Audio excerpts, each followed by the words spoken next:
జై శ్రీమన్నారాయణ. జ్ఞానానందవయం దేవం నిర్మలాస్ఫటికాకృతిం ఆధారం సర్వవిద్యానాం హయగ్రీవ ఉపాస్మహే. మనం ప్రతి నెల గోచార ఫలితాలు తెలుసుకుంటున్నాం. అసలు నిత్య జీవితంలో ఈ గ్రహాల ప్రభావం ఏ విధంగా ఉంటుంది, ఏ యొక్క గ్రహం ఏ యొక్క ఫలితాన్ని ఇస్తుంది అనేది దాని గురించి కొంచెం మనం తెలుసుకునే ప్రయత్నం చేద్దాం.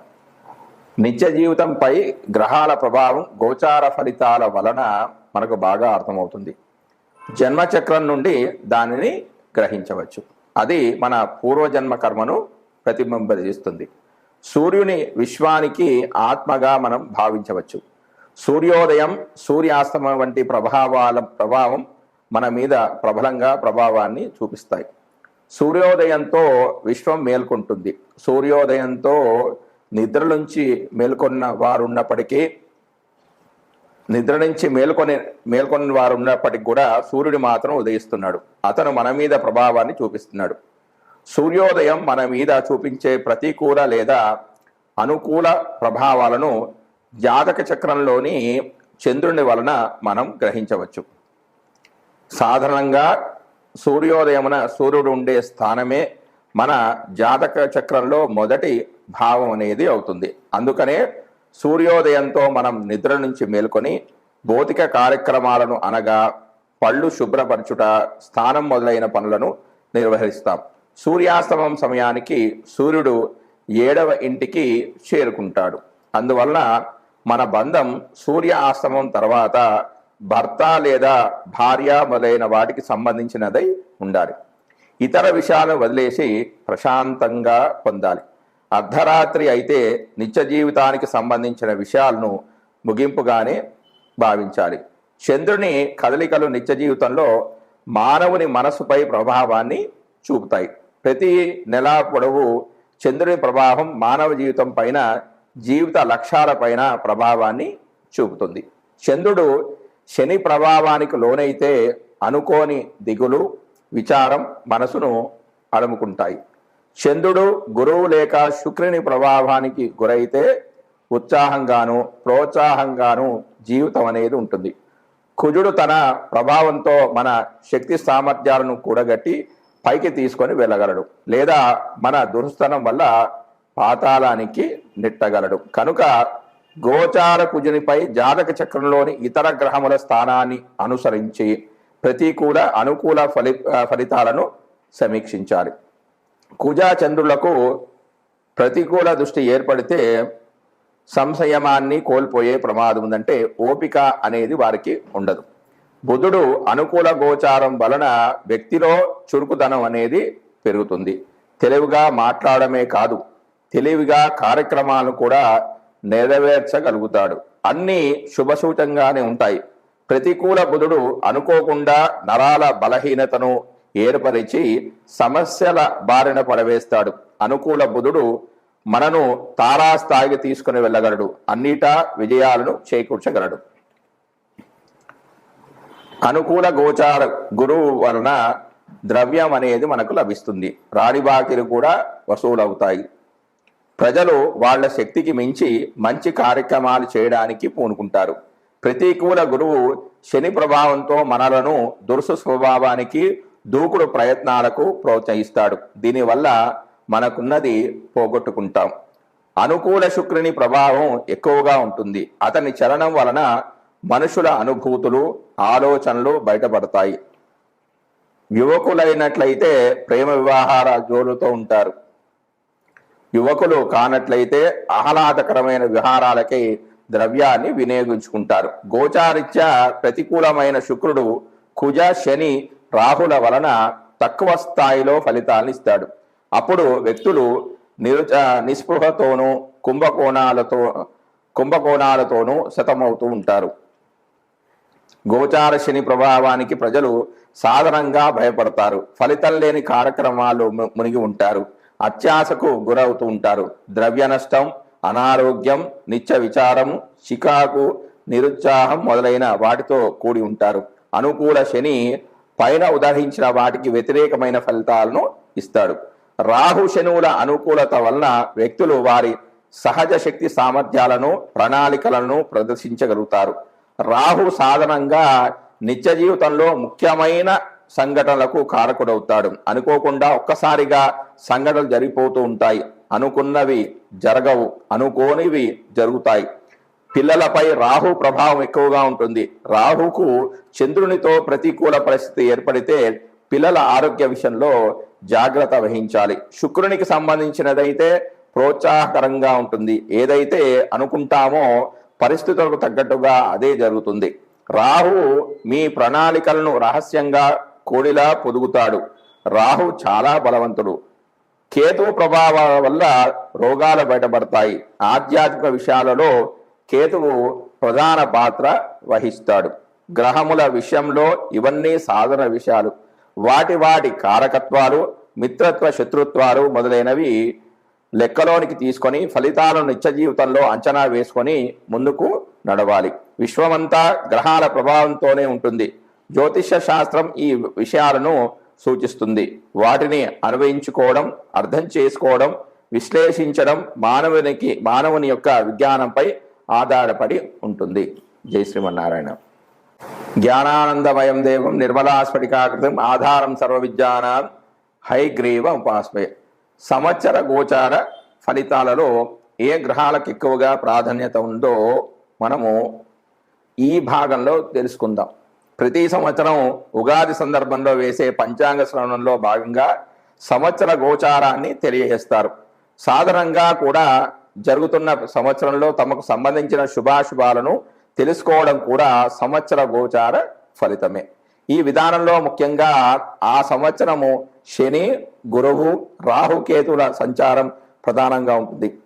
శని సంచరించే రాశి తమకు అనుకూలమో ప్రతికూలమా అని చూసుకోవడం అనేది ఉంటుంది. ఈ క్రమంలో తమ జన్మరాశికి శని 12, 1, 2 రాశుల్లో సంచరించే దానిని ఏలినాటి శని అని, 4వ స్థానం సంచారం అర్ధాష్టమ శని అని, 8వ రాశిలో సంచారాన్ని అష్టమ శని అనే పేరుతో తెలుపుతారు. ఈ కాలంలో విశ్రాంతి లేకపోవడం, అంటే 12వ స్థానంలో ఉంటే విశ్రాంతి లేకపోవడం, శారీరకమైన ఇబ్బందులు అంటే 1వ స్థానంలో ఉంటే శారీరకమైన ఇబ్బందులు, ఆర్థిక ఇబ్బందులు, కుటుంబ కలహాలు అంటే 2వ స్థానంలో ఉంటాయి. 4వ స్థానంలో ఉంటే సౌఖ్యం లేకపోవడం అంటే సుఖం లేకపోవడం, 8వ స్థానంలో ఉంటే ఆకస్మిక నష్టాలు, అనారోగ్యాలు క్రమంలో తెలియబడతాయి. ఇవన్నీ ఫలితాలు కూడా ఆ జాతకుడు పొందుతాడు. శని యొక్క దృష్టిని కూడా పరిశీలించడం సాంప్రదాయం. శని తానున్న రాశి నుండి 3, 7, 10 స్థానాలను చూస్తూ ఉంటాడు.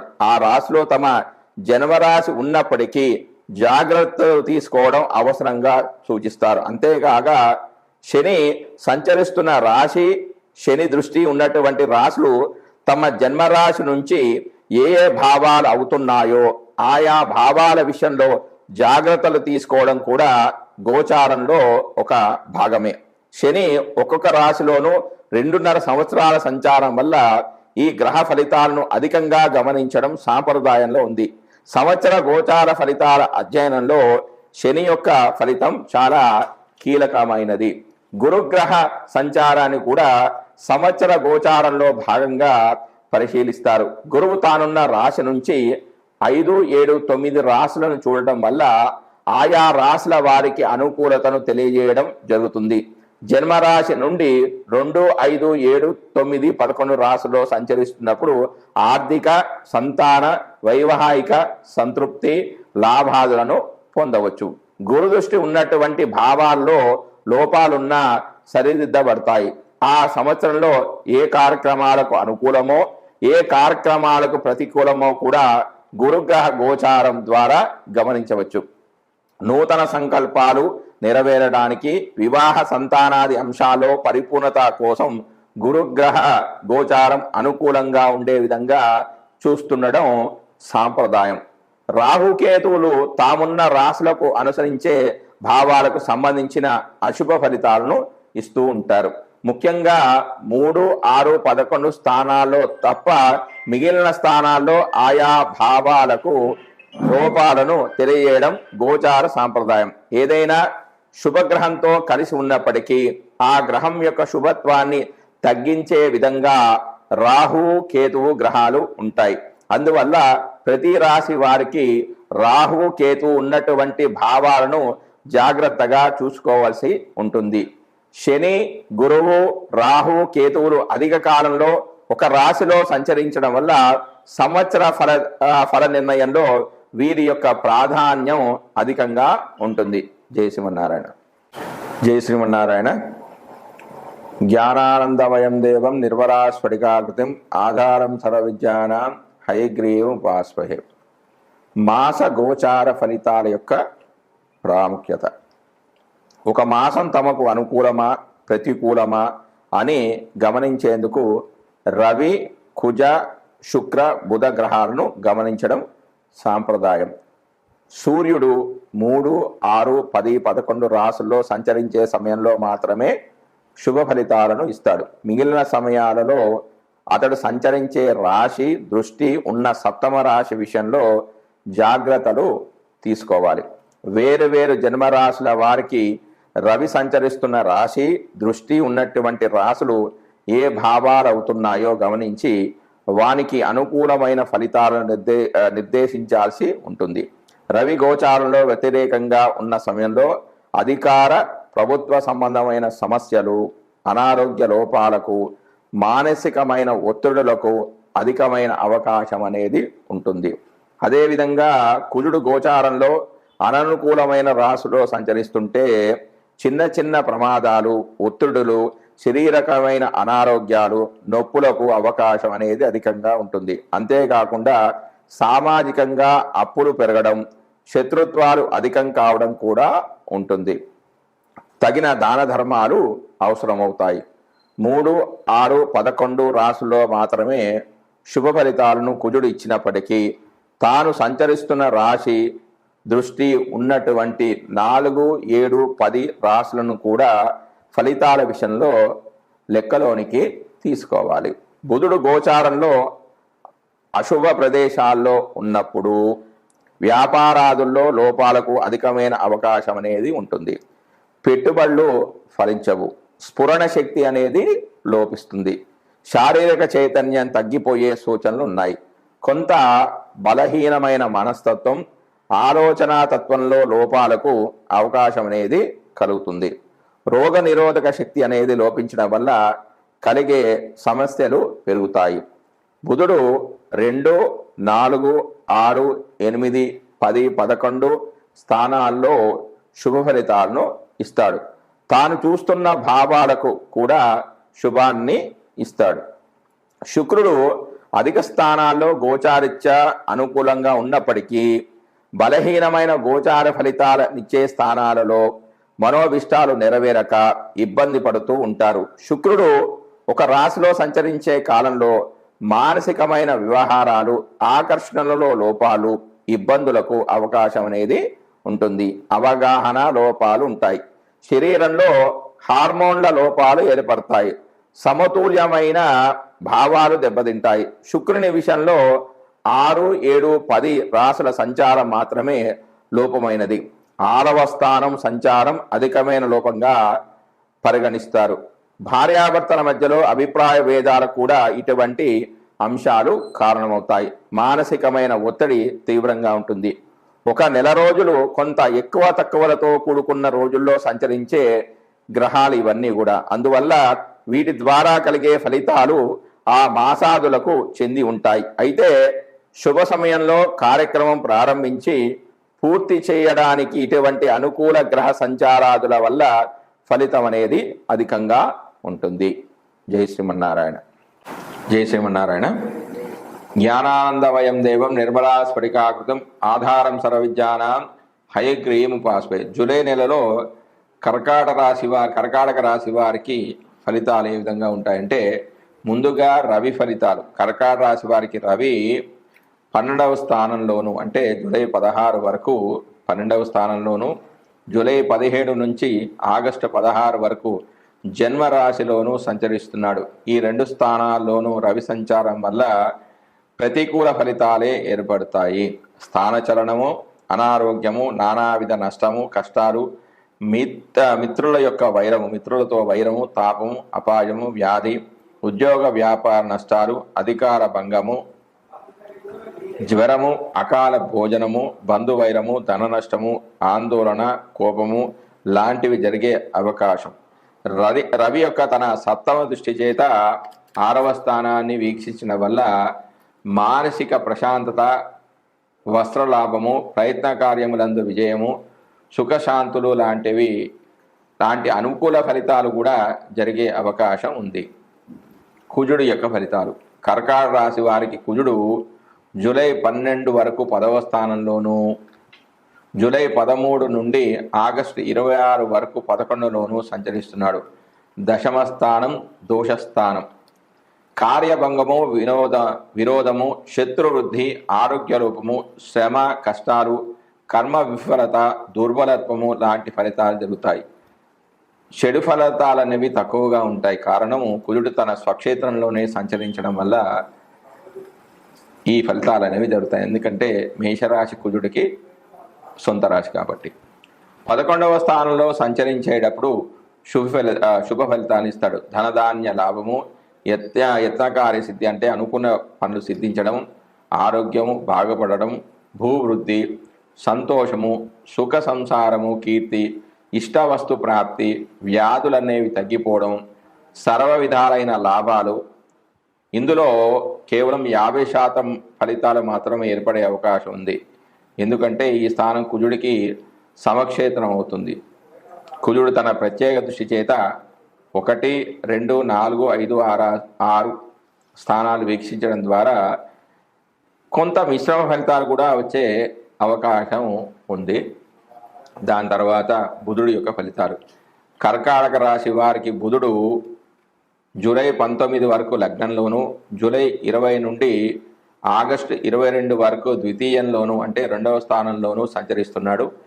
జన్మరాశిలో సంచరించినప్పుడు బుధుడు అశుభ ఫలితాలే ఇస్తాడు. అకాల భోజనము, బంధువైరము, దుష్ట సహవాసము, వస్తు నష్టము, శత్రువృద్ధి, అస్థిరత, బంధువుల వలన కష్టాలు, గొడవలు, ధన నష్టం కలుగుతాయి. ద్వితీయంలో సంచరించేటప్పుడు శుభ ఫలితాలను ఇస్తాడు. అవి సుఖం, ఆరోగ్యం, సజ్జన సహకారం, ధనలాభం, కార్యానుకూలత, సజ్జన గోష్ఠి, విలువైన రత్నాల ప్రాప్తి కలుగుతాయి. బుధుడు తన సప్తమ దృష్టి చేత సప్తమ అష్టమ భావాన్ని వీక్షించడం వల్ల కొంత మిశ్రమ ఫలితాలు కూడా వచ్చే అవకాశం అనేది ఉంది. దాని తర్వాత గురుడి యొక్క ఫలితాలు. కర్కాటక రాశి వారికి గురుడు 11వ స్థానంలో సంచరిస్తున్నాడు. ఇది శుభస్థానం. బలం, తేజస్సు, జయం, కుటుంబ వృద్ధి, సుఖము, మంత్ర సిద్ధి, ఉద్యోగ వృద్ధి, గౌరవం, కీర్తి, సంతాన ప్రాప్తి, నూతన ఉద్యోగ వ్యాపారాలు ప్రాప్తిస్తాయి. 11లో గురుడు సంచార సమయంలో 8లో శనివేద వలన నీచ స్త్రీలతో పరిచయము, కలహము, గర్భరోగము, వాతవ్యాధి, స్థానచలనం కలుగుతాయి. ఈ రాశి వారికి మొత్తానికి మిశ్రమ ఫలితాలు వచ్చే అవకాశం ఉంది. శుక్రుడి యొక్క ఫలితాలు. కర్కాటక రాశి వారికి శుక్రుడు జూలై 6 వరకు 12వ స్థానంలోను, జూలై 7 నుంచి జూలై 31 వరకు జన్మరాశిలోను సంచరిస్తున్నాడు. 12వ స్థానంలో మిశ్రమ ఫలితాలను ఇస్తాడు. అధిక వ్యయము, భయము, నష్టము, సుఖానుభూతి. 1వ స్థానంలో మనస్సౌఖ్యము, సంసార సౌఖ్యము, యత్నకార్య సిద్ధి, అధికార వృద్ధి, ధనలాభము, విద్యావృద్ధి, పరస్త్రీ సంగమము, సుఖము, నూతన వస్త్ర ప్రాప్తి, భోగభాగ్యాలు కలుగుతాయి. జన్మస్థానంలో శుక్రుడు సంచరిస్తున్నప్పుడు దానికి వేదస్థానమైన అష్టమంలో శని యొక్క సంచారం వలన నీచ స్త్రీలతో పరిచయము, వీర్యనాశనము, కలహము, గర్భరోగము, వాతవ్యాధి, స్థానచలనం వంటి ఫలితాలు కూడా వచ్చే అవకాశం ఉంది. దాని తర్వాత శని యొక్క ఫలితాలు. కర్కాటక రాశి వారికి శని ఈ నెల అంతా కూడా 8వ స్థానంలో గోచరిస్తున్నాడు. ఈ స్థానం అశుభ ఫలితాలను ఎక్కువగా కలిగిస్తుంది. అవి ఈ విధంగా ఉన్నాయి. అపమృత్యు భయం, రోగ బాధ, ధన వ్యయం, ఆతురత, బంధు క్లేశము, వ్యవహారాల్లో చిక్కులు, కార్యనాశనము, పశునాశనము, కుటుంబానికి దూరమగుట, మిత్ర విరోధం, సంతాన సౌఖ్యం లాంటి ఇబ్బందులు కలిగే అవకాశం ఉంది. తర్వాత రాహు యొక్క ఫలితాలు. కర్కాటక రాశి వారికి రాహు ఈ నెల అంతా కూడా భాగ్యస్థానం అంటే 9వ స్థానంలో స్థితి చెంది ఉన్నాడు. ఈ స్థానంలో ప్రతికూల ఫలితాలే ఉంటాయి, అంటే వ్యతిరేక ఫలితాలే ఉంటాయి. అనారోగ్యము, ఆందోళన, క్రూర జంతు భయము, కార్యనాశనము, ప్రయాణ ఆయాసము, ప్రభుత్వ దండన భయము, విచారం వంటి ప్రతికూల ఫలితాలతో పాటుగా రాహు తన యొక్క 7వ దృష్టి చేత 3వ స్థానాన్ని వీక్షించడం వల్ల శారీరక బలము, కీర్తి, మాటకు విలువ పెరగడం, ధనలాభము, సౌభాగ్యం వంటి అనుకూల ఫలితాలు కూడా ఏర్పడతాయి. కేతువు యొక్క ఫలితాలు. కేతువు ఈ నెల అంతా కూడా కర్కాటక రాశి వారికి 3వ స్థానంలో సంచరిస్తున్నాడు. ఈ స్థానంలో కేతువు శుభ ఫలదాత. జన సహకారము, ప్రజల్లో మాటకు విలువ పెరగడం వంటి వాటితో పాటుగా భాతృద్వేషము, ప్రయాణాల్లో ఇబ్బందులు, దూర దృష్టి ఇబ్బందులు వంటి ఫలితాలు కూడా కలిగే అవకాశం ఉంది. జై శ్రీమన్నారాయణ.